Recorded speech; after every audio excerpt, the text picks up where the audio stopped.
in spatial planning.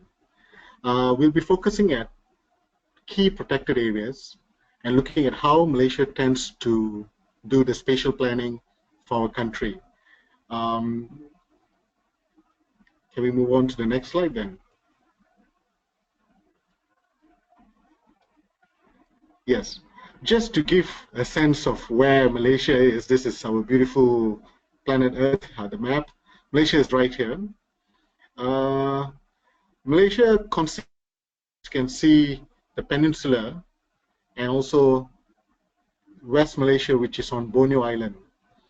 So Malaysia is interesting because we've got a federal system, which means that we've got a federal government with 13 state governments, 2 on Borneo Islands, which is Sabah and Sarawak.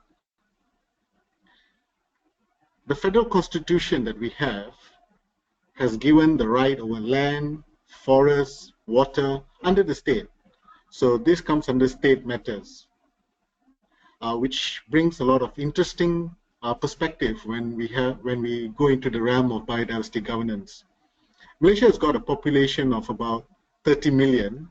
Just to put the context of how big our size is, we are slightly smaller than Japan, with our population just about 30 million, and our per capita income, as for now, is around 10,000 USD.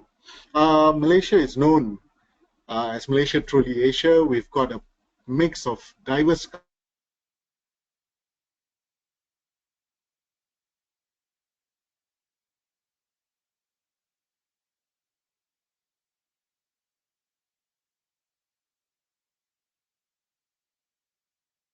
diversity. This is just a snapshot of what Malaysia's biodiversity is, as illustrated by one of the leading painters in Malaysia. We've got some of the most amazing flora and fauna, some not found anywhere else in the world. We, together with Indonesia, have the highest forest dweller, which is the orangutan. We've got the iconic and charismatic tiger. The Malaysian tiger is one of the 6 subspecies tigers remaining on this planet. We got the largest cattle species, the Bos gorus. It's larger than the bison. Of course, we got the graceful elephant. We've got the rhinoceros and some other marine species. Biodiverse heaven. Right. So just before we go into talking about landscape, protected areas, I think it's good to put into perspective a little bit of historical context of Malaysia. Malaysia has been colonized for over 400 years. This is how Malaysia looked according to some of the people long ago. Malacca being a very important place. Malacca is now a small town in Malaysia, but at one time in the 15th and 14th century, it was an important port which attracted traders from China, from India, and its location being in Southeast Asia central point made it very important as a meeting point for these traders. Later, we had Western groups coming in from Portuguese, from Dutch, from England, and when British ruled Malaysia from the early 1800s, rubber and palm oil was introduced to Malaysia to fuel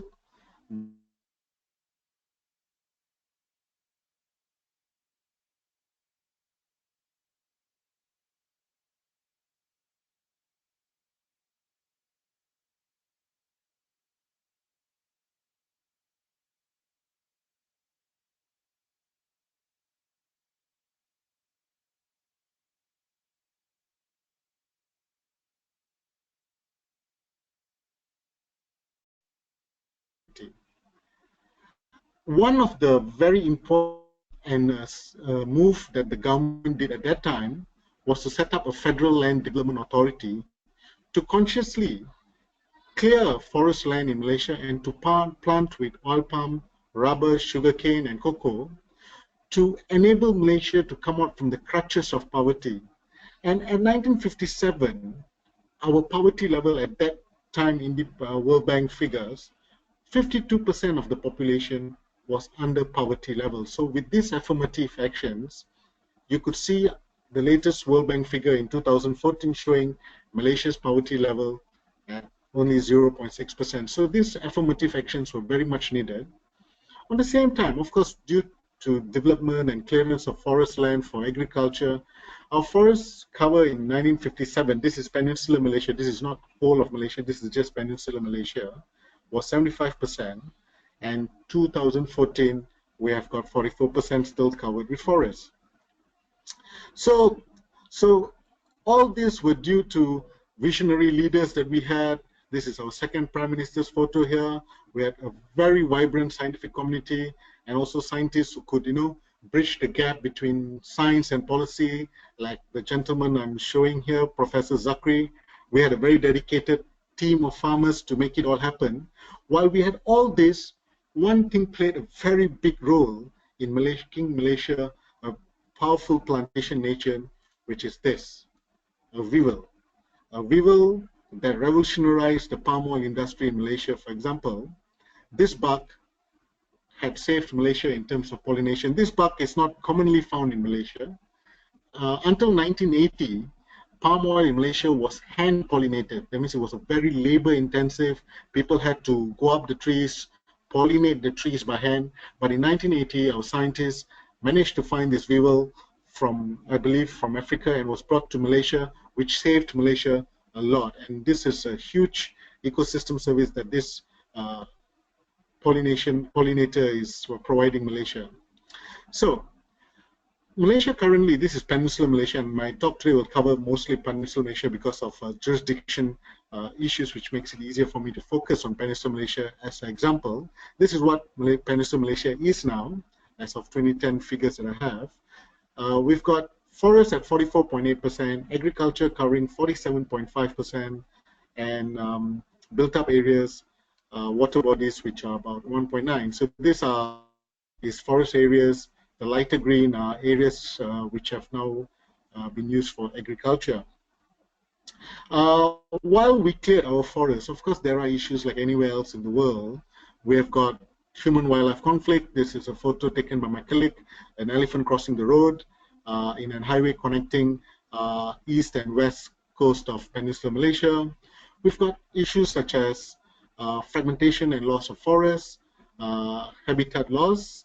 As you can see here, the trends in forest changes from 1954 to 2000. I've said again, human-wildlife conflict. We have sometimes animals trying to cross highways that are built for development, which are knocked down by cars.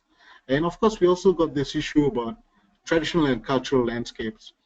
This is something very important because I think there's a lot of knowledge, ethno-knowledge that we can get from traditional and indigenous communities, but this also has got interface with modern agriculture development.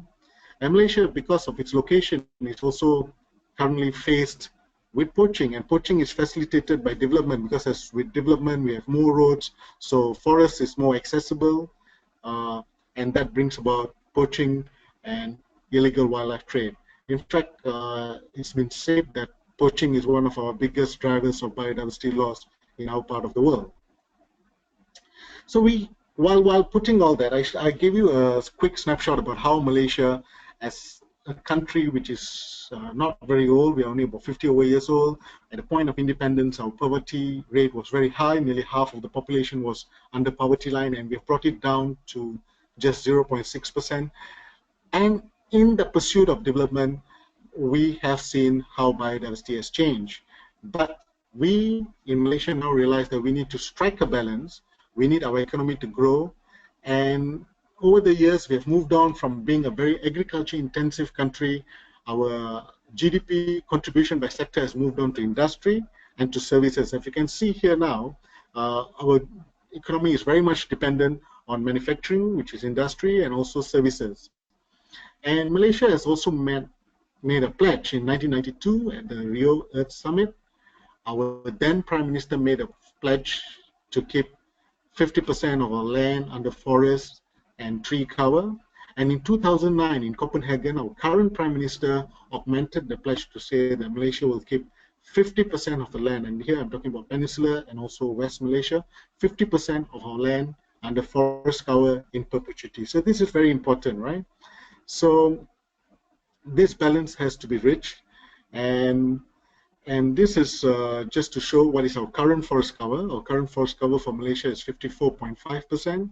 A very strict definition of terrestrial protected areas currently is estimated at 12.1% of our land area.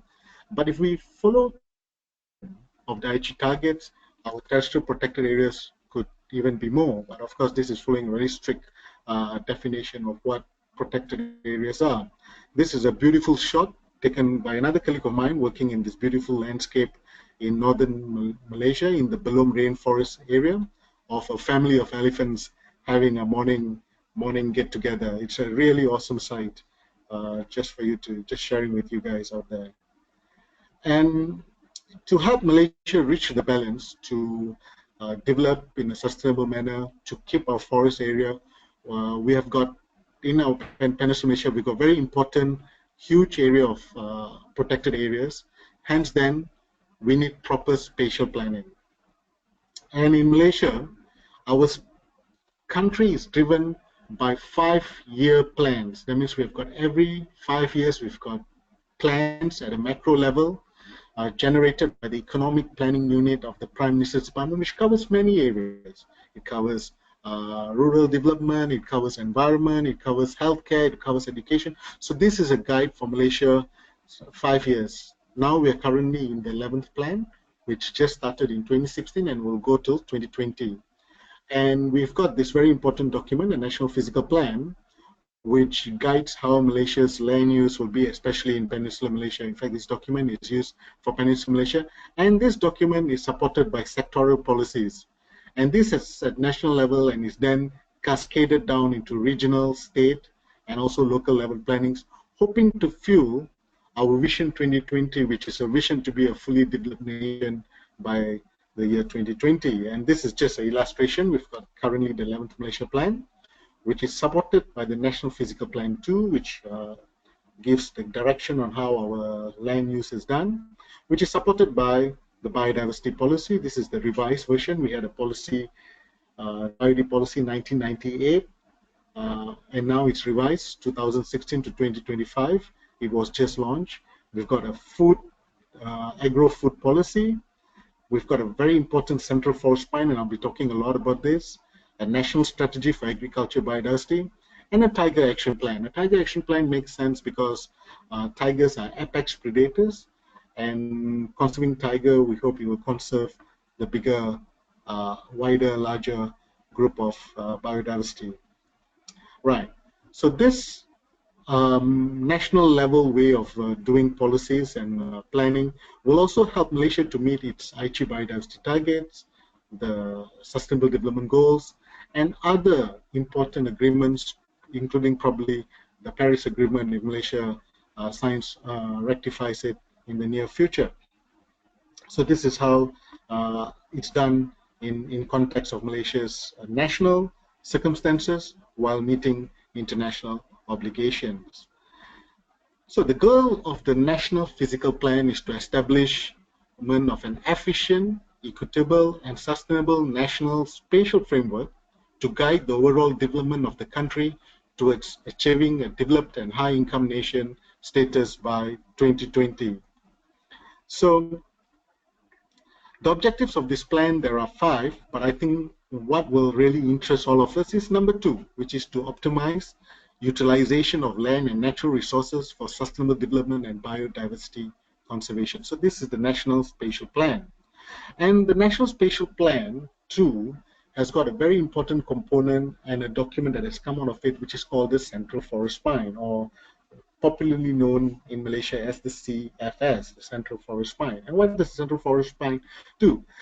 As I showed you earlier, this is Peninsular Malaysia. These are large forest chunks. This is, some of you may know and may have visited, this is Taman Negara, holding the oldest rainforest in the world. This is an amazing national park, a protected area. We have got the Belum Temenggo complex. Belum is a state park, and Ulu Muda, and down here we've got the Endau Rompin. So these are, we can say, 4 big chunks of protected areas, and the Central Forest Spine aims to increase the connectivity among these 4 main forested landscapes. And to make this happen, we need linkages, we need biological corridors, and this plan estimates 36 such corridors. Uh, Primary linkages, which is PL, which is put as PL. We've got PL1 up to PL11 on the northern part. There is 20 primary linkages and 17 secondary linkages. And what this means, primary linkages virtually means to connect two forest islands, which is very important for establishing forest connectivity, which allows for the movement of wildlife. As I showed you earlier, it's now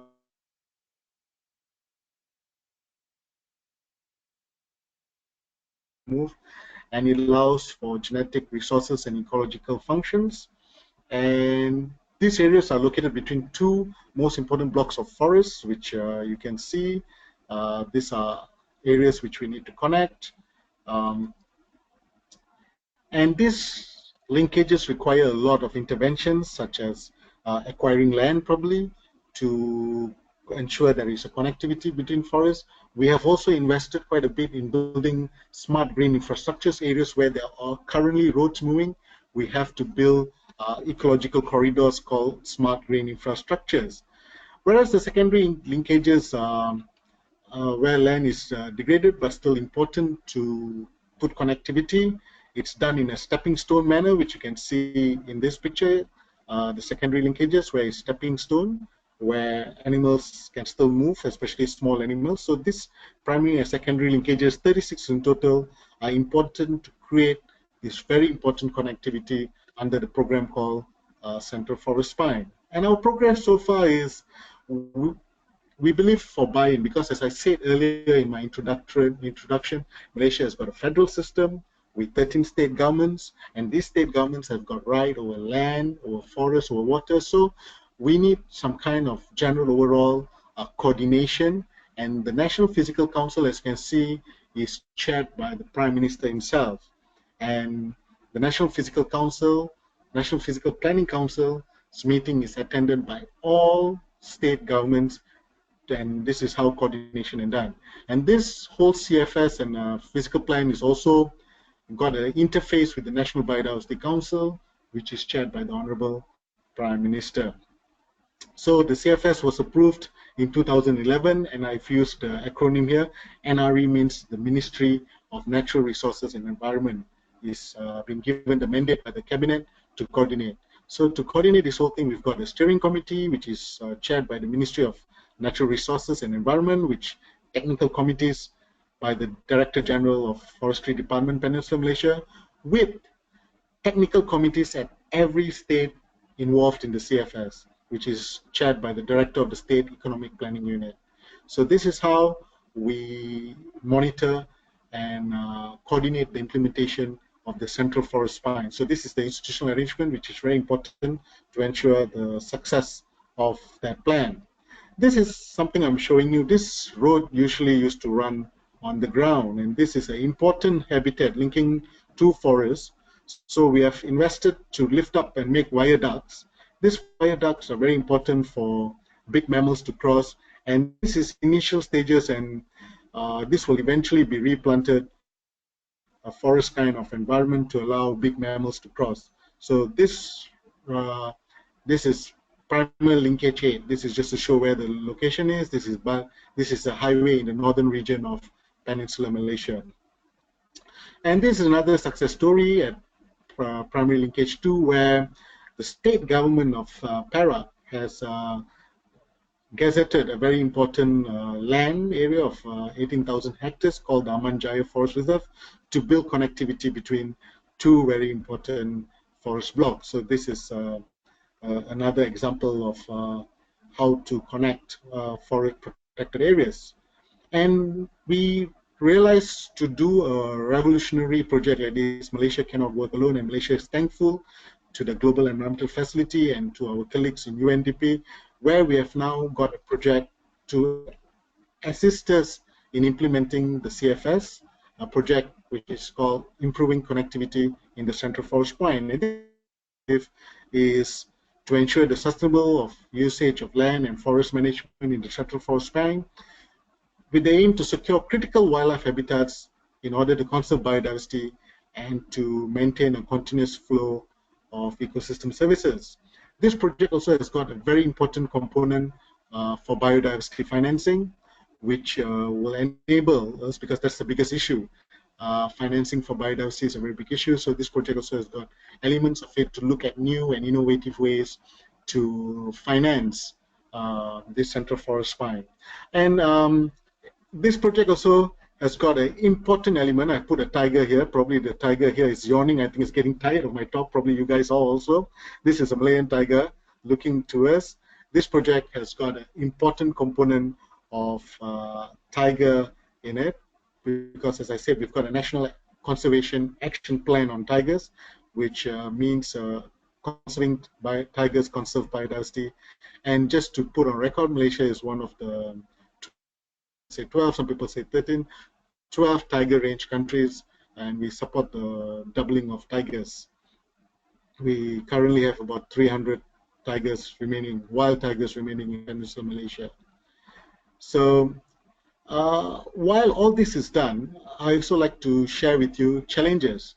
And to identify challenges, we need to know what are the priority issues. So this is some photos of how we wanted to know what are the priority issues. You see, for some of you who are from developing country in this forum, you will know that when you go to a central agency like the Economic Planning Unit or the Finance Ministry, they will tell you what is the important issue, what is the most important issue that needs funding. You know, there's a lot of things you need funding for, but what is the most important issue? So we decided to get multi-stakeholder participation, where people from the university, people from the government, people from the industry, indigenous communities to participate in this multi-stakeholder discussion to identify what are the key priorities issues. We also had to run two, what do you call that, online surveys to generate and to prioritize these priority issues. So I'll share with you today some of the priority issues that we got. One of the issues that really came up is we need leadership. You know, leadership here, I'm not talking about political alone. I'm also talking at leadership at government level. We need people to be trained. And as you know, leadership is not something that is born, although that's probably important. But also, we need to give educate training to people who lead conservation departments, conservation-related agencies, to enable them to make a stewardship role in conserving biodiversity.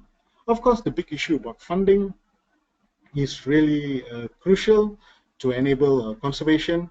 We've got legal and jurisdiction issue because, as I said, for Malaysia, which has got federal system, there's state and federal system in place. Prioritization of policies. Okay, you see, as we grow, and I know many developing countries probably have many policies in place, and sometimes we do have policies which conflict, so we need to have a prioritization. Enforcement, again, is an important issue. Malaysia is cited to have some of very good laws, but I think we do need to address the issue of enforcement. And again, the issue of capacity. Capacity in terms of numbers of personnel, capacity in terms of skills, capacity just not in the realm of enforcement, but also in the realm of other sectors, capacity to address the issue of biodiversity. Then this very big issue about buy-in. You know, people need to have the buy-in to get engaged in biodiversity conservation and to assist in this grand plan to allow connectivity of protected areas. And again, awareness, and awareness is at all levels. We need awareness. We need people to understand why connecting protected areas is important. We need to tell them about ecosystem services in a simple language. We need to tell, we need the catchment areas, if not there will not be water. Well, we need to show pictures like the pollinator, which does its work quietly, but actually has got big economic value, which helps to alleviate poverty and drive socio-economic development. So this kind of messages have to be brought on board. The way forward, basing on those issues, is I think there are a lot of things to do on biodiversity. We need to prioritize, and that is very important for us to do, to prioritize what are the issues in each and every country. Different countries have got different issues, and I think we need to have a participatory way of us prioritizing the issues and to present it to key agencies which give funding and also which decides on projects. a lot has been talked about mainstream biodiversity, and recently I was at a conference, and many people say people talk about mainstream biodiversity, but what it is, for me, we need to understand what biodiversity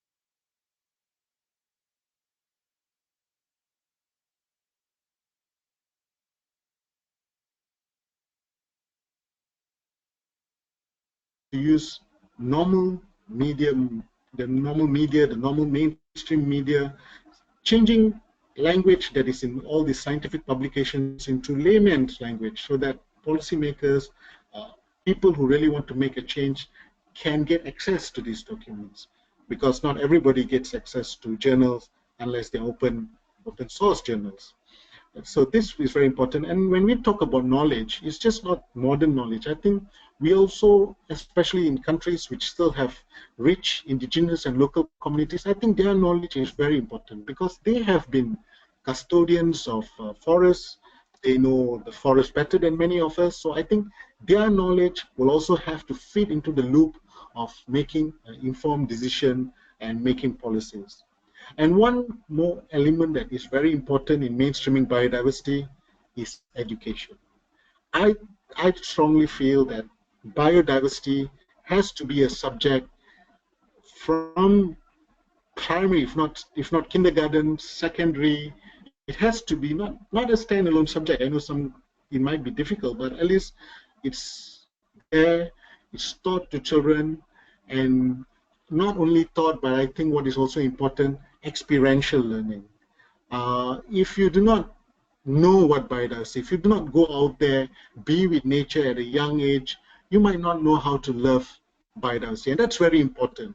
I think all of us who are probably attending this webinar, we are involved, we are converted, we are the ones who are probably passionate, we have a job to do, we have this drive to save biodiversity, but I think the next generation has to be given more exposure to nature, and this has to be done also in the schools, in the formal setting, and this is what we are advocating for, even here in Malaysia, because I think now the challenges are so strong.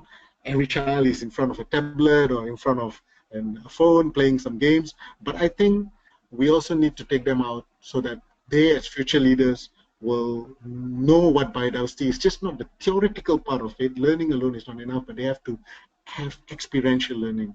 And to take it further, the primary, the secondary, I think tertiary, universities play an important role. I think engineers need to be exposed to what biodiversity is. People in business need to be exposed of what biodiversity is. Then mainstreaming can happen, because once they become engineers, they will have at the back of their mind the passion for biodiversity, and they will do things, engineering with biodiversity in their mind, I hope. So this is something, and you can see a picture of Common Vision on Biodiversity. This is a document that Malaysia came out in 2009 to mainstream biodiversity in all sectors. It also talks about strengthening our protected areas. This document is available online. If you Google it up, you will get it online, and it's free for you to have a look. There's another important element is resource mobilization. You can have all these policies, you can have all these plans, but without resource mobilization, it's difficult. And in that sense, Malaysia is thankful again. We are in partnership with UNDP together with another 29 more countries in this very important initiative called BioFin. BioFin is a project that enables countries to look at suitable financial solutions to spur financing biodiversity projects, and this is done by countries' own circumstances, countries' own priorities. So I think this is very important, because having policies alone is not enough. What's important is resource mobilization. And I think one area that probably countries need to look is new and innovative financing, like payment for ecosystem, RED.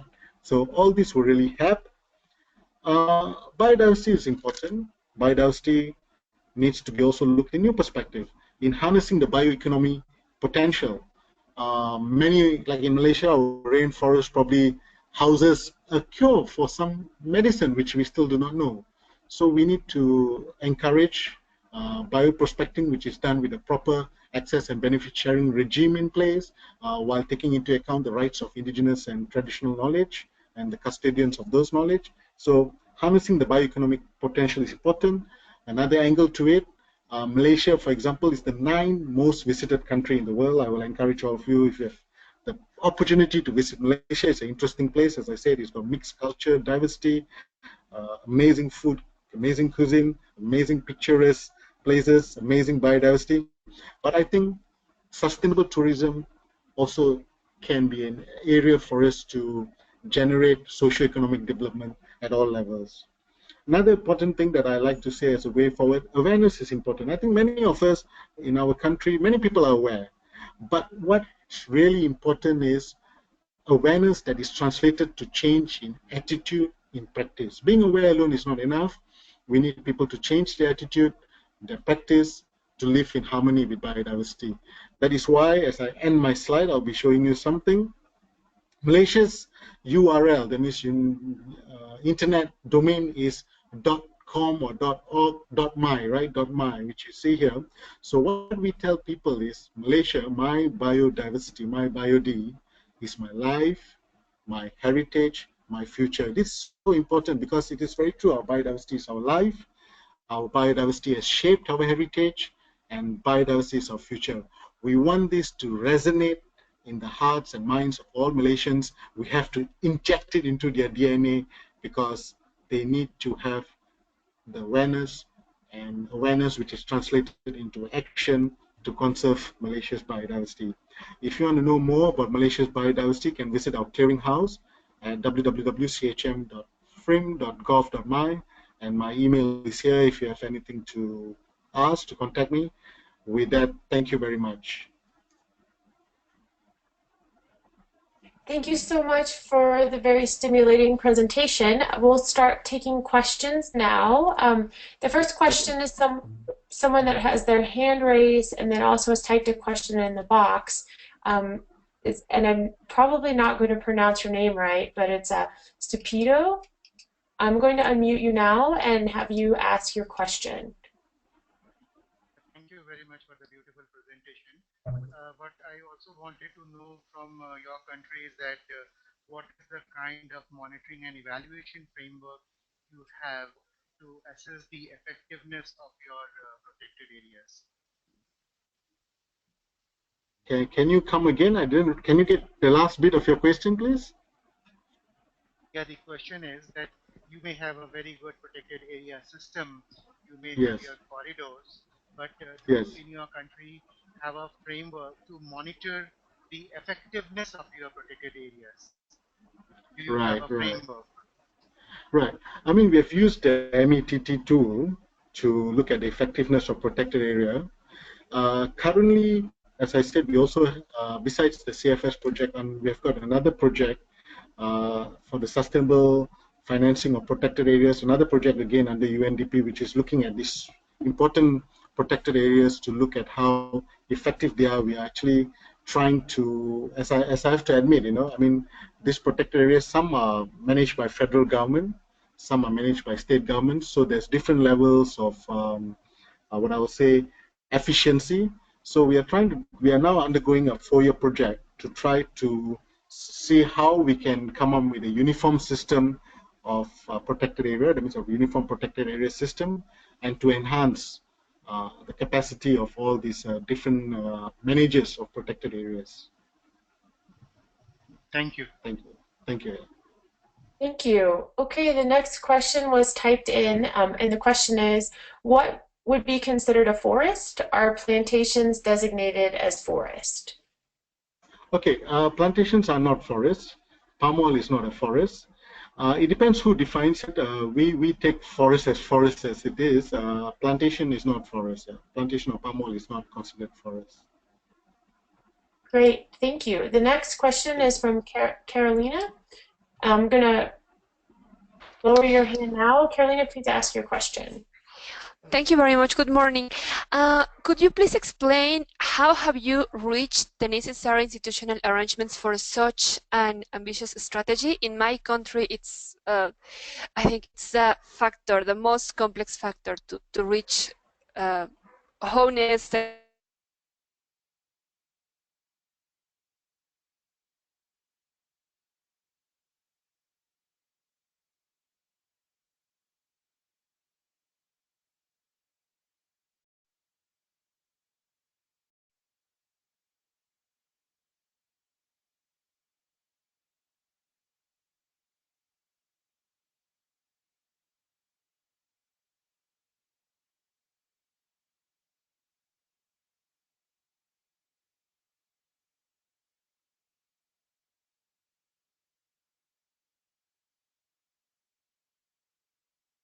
that we got the leadership of our Prime Minister to chair the institutional arrangement. So he chairs a very important committee, and that's where all the other state governments, the 13 other state governments, sit in, and that's how coordination is done.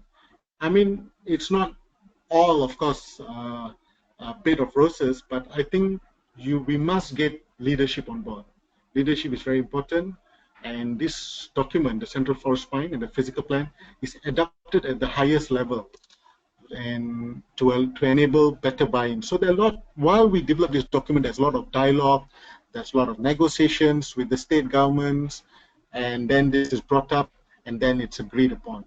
So this is also to enable Malaysia to fulfill her pledge of 50% forest cover. So again, leadership, buy-in, and it's very important.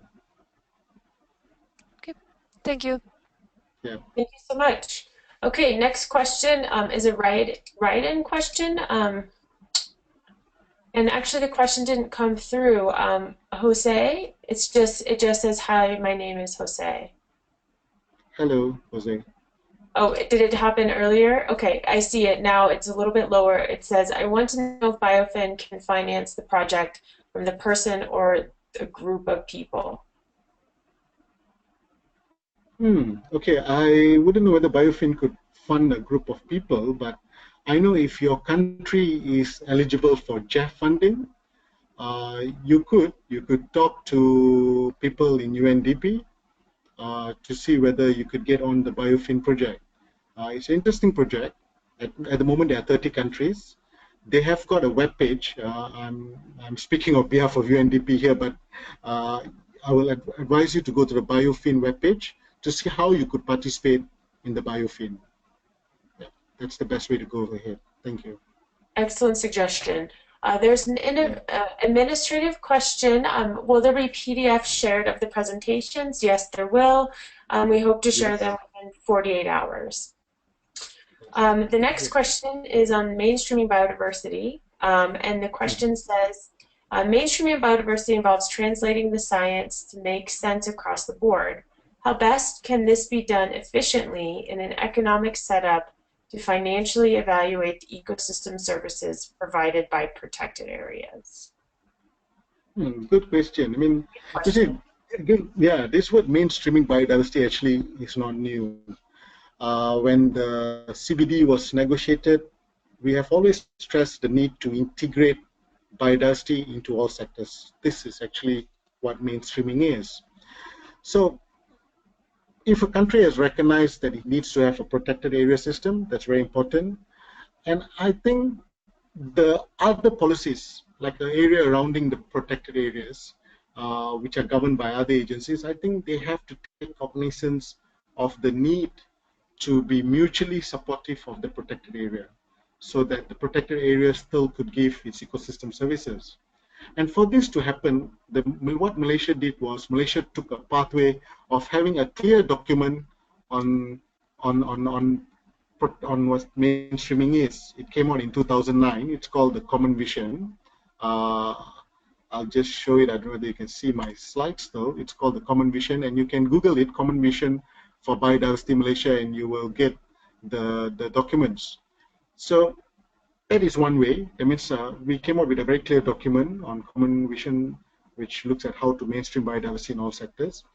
And we also came with toolkits, which at one point we were working with our training centers to help train people from other agencies, personnel from other agencies, on how we mainstream biodiversity. So this helps. Training helps, document helps, guidebooks helps, but this all helps for now. But I like to stress my point again on the role of education. I think education is so important at all levels, from primary right up to tertiary, to inject this biodiversity in all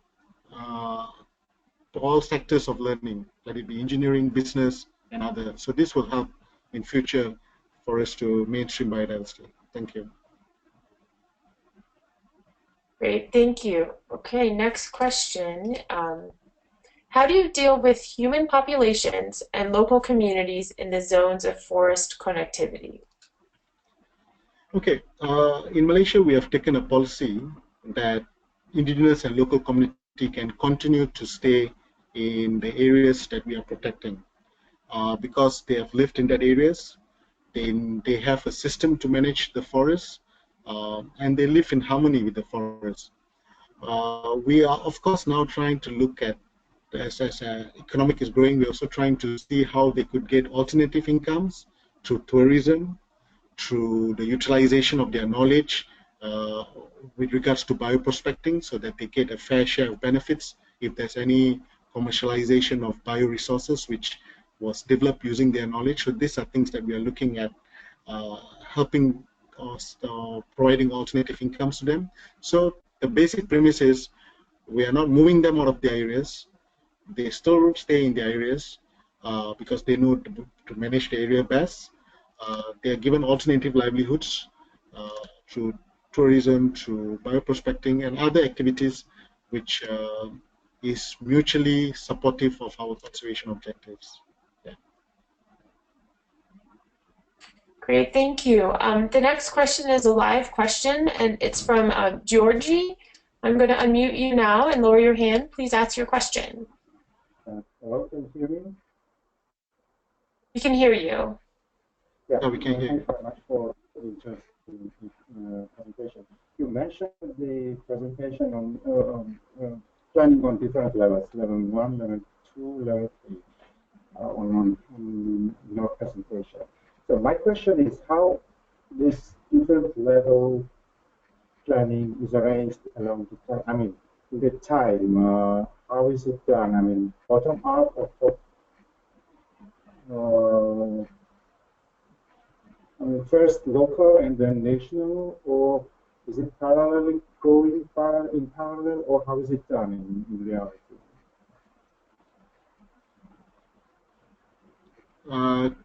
Come again? Could you go again? You mentioned different levels of planning.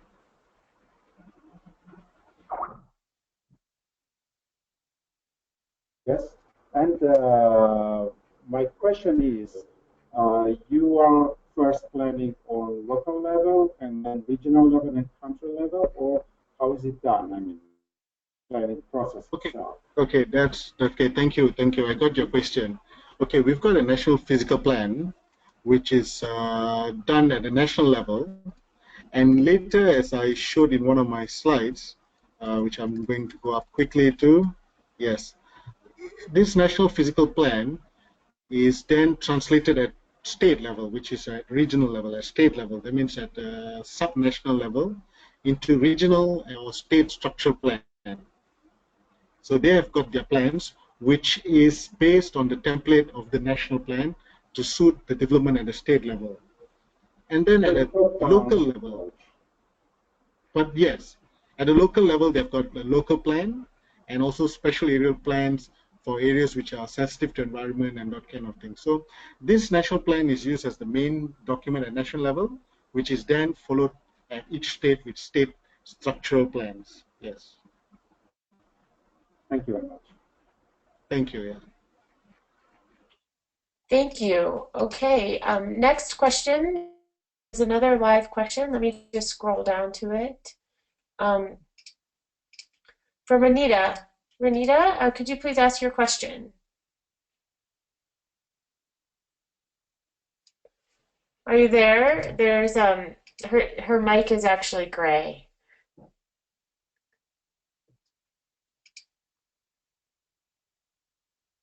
Okay, I'm going to put Renita back on mute, and if you have connectivity, please raise your hand again. The next question would be from Carolina. Could you please explain how you've reached necessary institutional arrangements? I wonder whether I've answered this question. This was similar to an earlier question. So. How we have reached agreement. Yeah, I'll just quickly reiterate how we reach institutional arrangement is to again have council chaired by the country, the Prime Minister, and how we reach a consensus is the background work is very important, where we do negotiations with the states so that the states agree on the plan, And then we have a physical planning council which adopts the plan and looks at the implementation and coordination in implementation. So that's how we do the institutional arrangements. Yep. Thank you. Okay, next question is from Danielle, thanking you for the wonderful presentation and asking Thank you.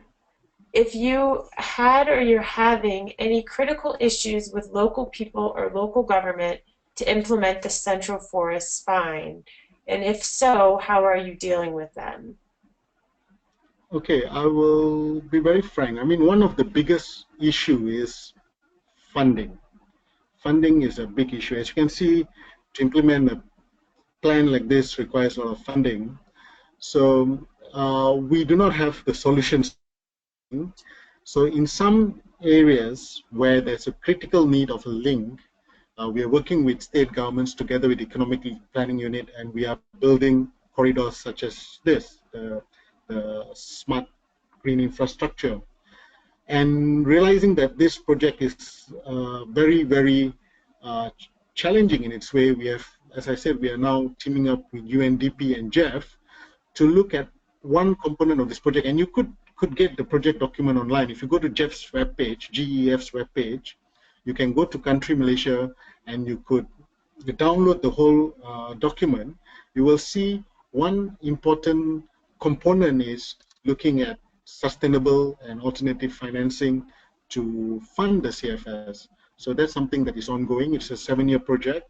So that's something ongoing. So I think funding is the crucial issue in implementing this very ambitious CFS project.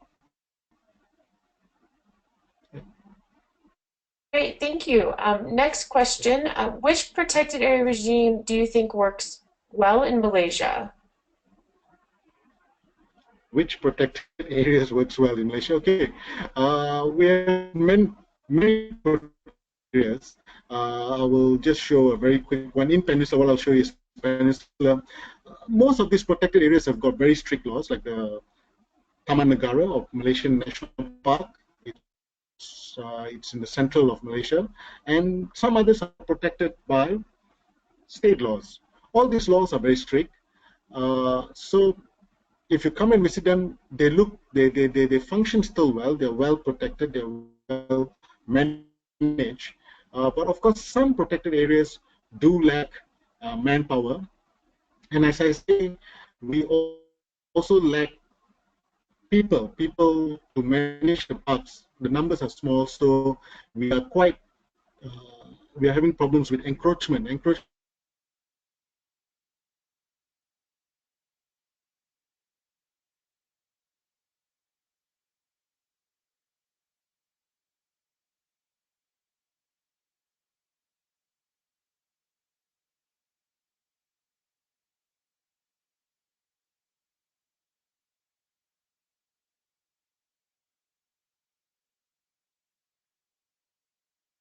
Have very little personnel. We have used the Blue Ocean strategy to work with agencies such as the Army. So recently we started embarking with the Army on a project called One and Beyond, that means One Malaysian Biodiversity Enforcement Network, where the Department of Wildlife, the State Department, and the Army personnel, which is big in number, move into protected areas to wipe out any illegal hunters, any illegal activity.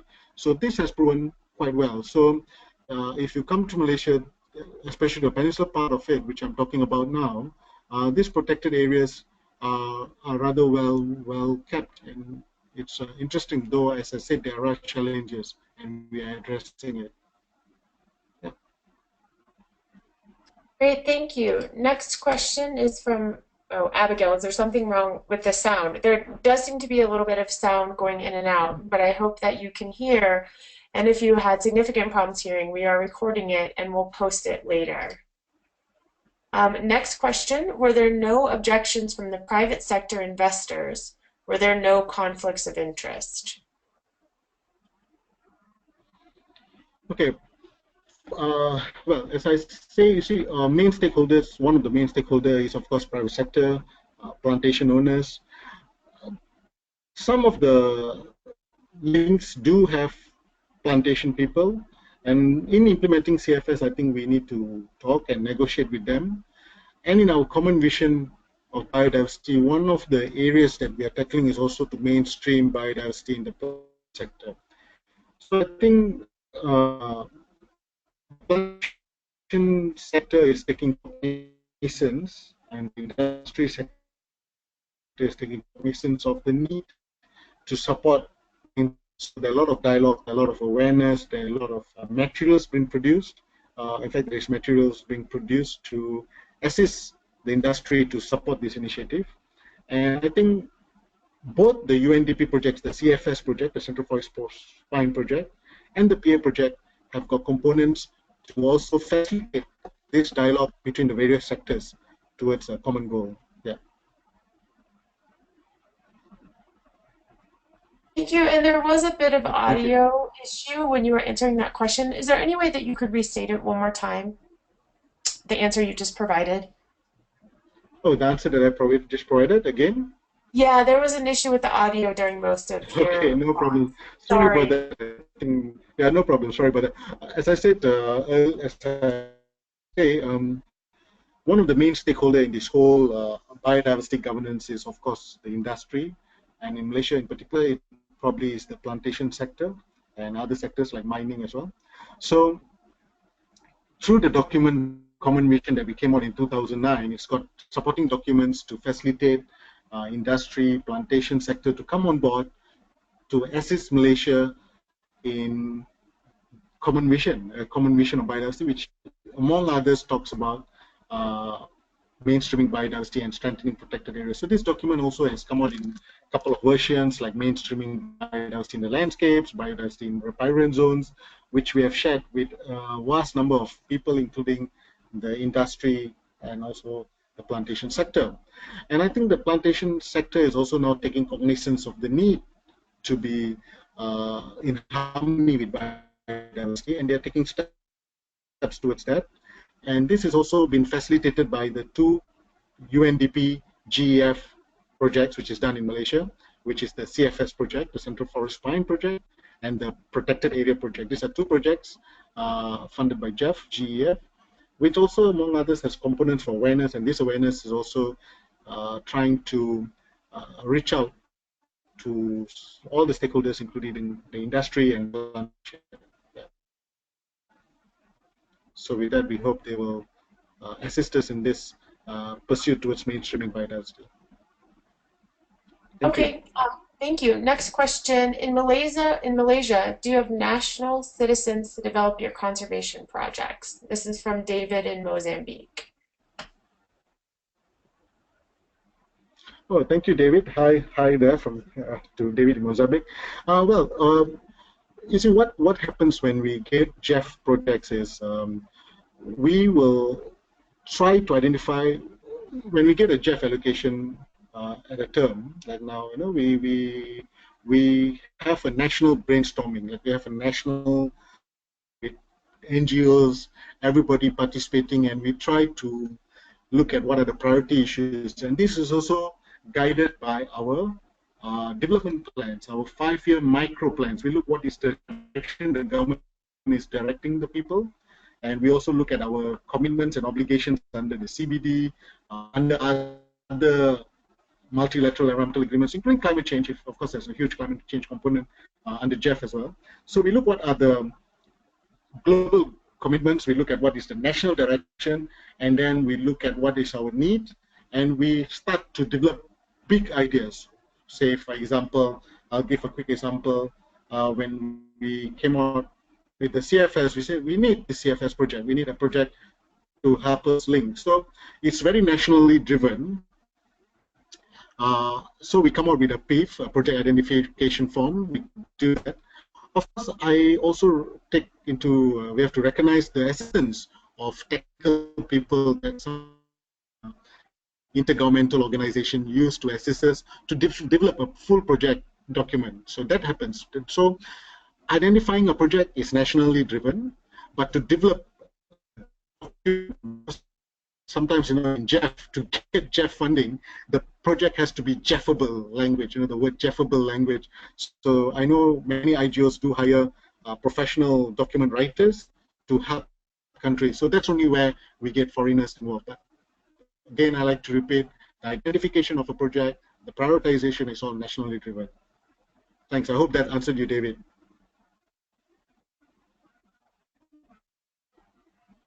Great Hello? question. Yeah, hi. We have so many questions now.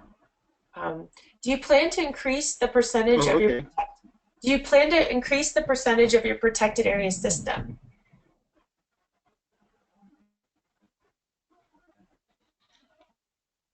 Okay. Thank you. Thank you. The targets for terrestrial protected areas is 17%. If you read target 11, the IG target, probably Malaysia has already reached it. Malaysia is using a very special now, and our current protected areas percentage is 12.1%. We are quite confident, and in fact, we've got a national ambition to at least reach that 17% target in the next years to come. And I think there's move towards it both in Peninsula and East Malaysia. Yes. Thank you. Right, thank you. Next question. What is the contribution of private landowners to achieve the connectivity? Okay, that's an interesting question. They are, well, most of these areas in connectivity is state land. If there are private lands, which I doubt it, probably numbers are really small, I think we have to acquire the land. That's why I had a slide to show that we have to acquire the land. But in Malaysia's context, the areas where the connectivities have been identified are mostly state-owned. That means it's owned by the state governments.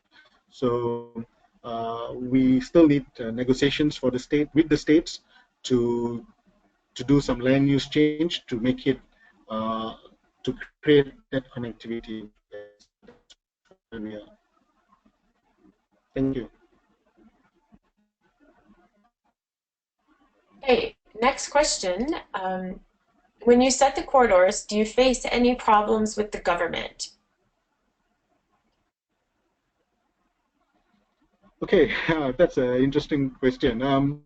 These corridors were done in the document. It was we have got a document published called the Central Forest Fine document. So when developing the documents, we in country planning was involved. So they discussed with the respective state governments. So from what I understand from my colleagues in the Department of Town and Country Planning, they visited the 11 or the 9 most important states in Peninsular Malaysia with this connectivity has been identified to discuss with them and to negotiate with them. So I think the challenges were there, of course. I think but I think when they explained to the state governments the importance of this connectivity, for Malaysia to maintain its biodiversity's integrity, I think we got their buy-in.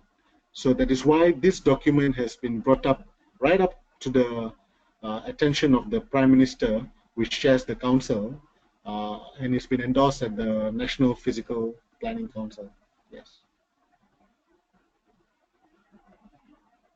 Thank you. I wanted to remind everyone we have about 10 more minutes right now. You can also raise your hand if you want to ask the question live rather than typing in. But we do have a lot of interesting questions, so I will keep going. The next question is, I would like to know how these priority issues were identified through, oh, sorry, let me reread this. How are these priority issues identified through multi-stakeholder engagement, and were the stakeholders followed up with during implementation? The person asking the question is sure that you included some of these steps in your process, and they're curious about learning more. Okay, thank you. That's a good question. You see, I've been working in the government for quite a bit, and working in the environment sector, as I said, when you go to a central agency with a project, they'll ask you why this is important, because there's so many priorities in other sectors like healthcare, education. So at the University of Nottingham, we decided, why not, let's see what is the priority issues. Let Malaysians decide what are the top priority issues. So what we did was we called for a stakeholder brainstorming. We sent out invitations, so there were about 60 over people attending a workshop from government, private sector, industry, NGO representative, community representatives, coming in brainstorming on what are the main themes. So they identified main themes. They identified policy, they identified law, legal, they identified finance. There were 7 themes, knowledge. So we sent out a kind of questionnaire on a snowball method where uh, the, the questionnaire just went on and on, and people were asked to list down what they thought were the priority issues under policy. So they put in down the issues, and we got back, of course, a lot of feedback on these 7 themes, and we called for a second workshop to look at these themes that have come in, the issues that have come in under each theme. And this second workshop then identified 5 main issues under each theme, and then we sent out again the questionnaire via online survey using Qualtrics, and people were asked to rank what is the top issue under each theme. So these 5 issues were then ranked by stakeholders using an online survey system. So we got 35 ranked priority issues under 7 different themes. And this we have shared with our central planning unit, economic planning unit. So this is how the priority issues were identified, and I just shared with you a subset of those issues. Great, thank you. The next question, I believe, builds on the one you just responded to. The question is, how did you go about identifying the links, and what management prescriptions have you specifically identified for areas that fall within private lands? Okay, again, there is a way forward that we have listed, and again, in Malaysia, most of these areas are not not really privately owned. They are state-owned lands. So there's a whole management options which is available through 2 documents. One is the Common on Biodiversity. Again, the newly revised biodiversity policy, which is probably going to be available online soon. It's just launched in February. This is the document, the National Policy on Biological Diversity, will be a guidance to state governments, and of course, the CFS itself, which is a Center Forest Plan document, which is a guidance document to state-owned lands. Yeah, thank you.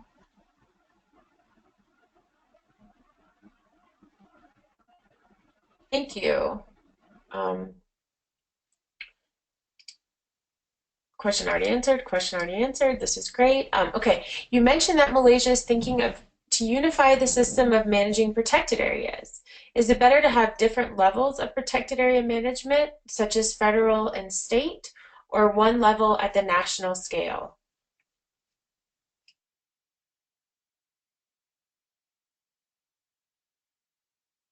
Yes. I'm sorry, I can't hear you.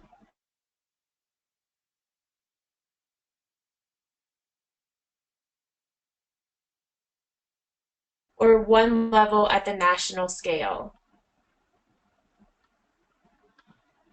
Okay, in Malaysia, as I said, we've got a federal system, and the states have got right over land. So some protected areas are managed by state governments.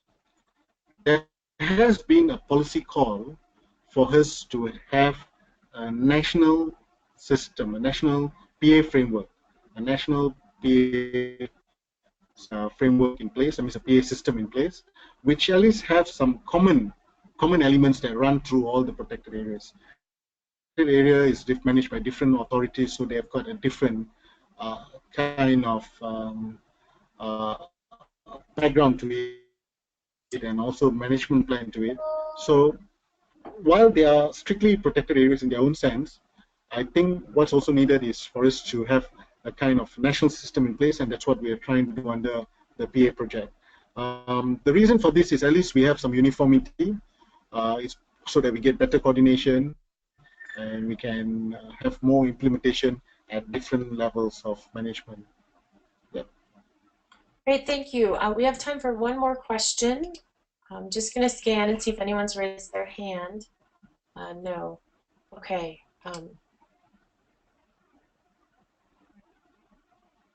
Here's a question. My country is doing massive infrastructure development, but very unplanned, in that the primary city is 80% covered with primary forest. How does a country manage infrastructure development and biodiversity presentation? And I give you this big question with 2 minutes left to go.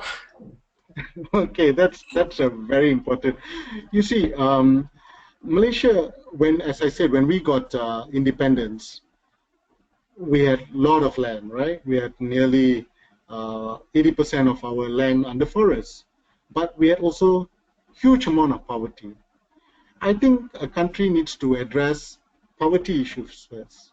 It's very important to address poverty and socioeconomic development. So I think we need to have a plan in place. We need to address poverty eradication, and at the same time, I'm not saying Malaysia has got a panic here, but we can share our experience where we allow for poverty eradication. We are now at only 0.6 level. At the same time, when we reach a certain point, we try to balance the need to conserve biodiversity. And we've got a pledge, as I say, to keep 50% of our land forested, and that's important. So eradicate poverty, have a plan, try to mainstream biodiversity in all sectors. And again, when I say mainstreaming, we have to educate the young at all levels. So I think this will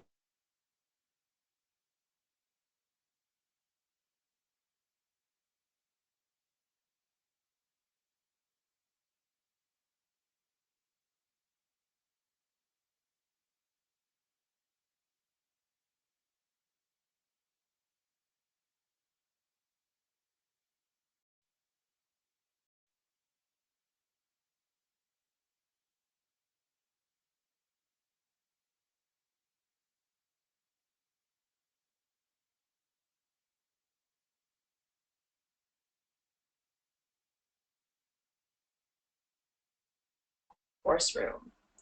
We've recorded this webinar, and we will ensure that it's available within 48 hours. So we'll send out notification by email along with the links to the discussion questions so we can continue the conversation. And we'll look forward to meeting again at this time next week. Thank you very much to the presenter for a very stimulating conversation, and also to all the attendees for this very interesting dialogue. Thank you all. It was really great. Have a good day.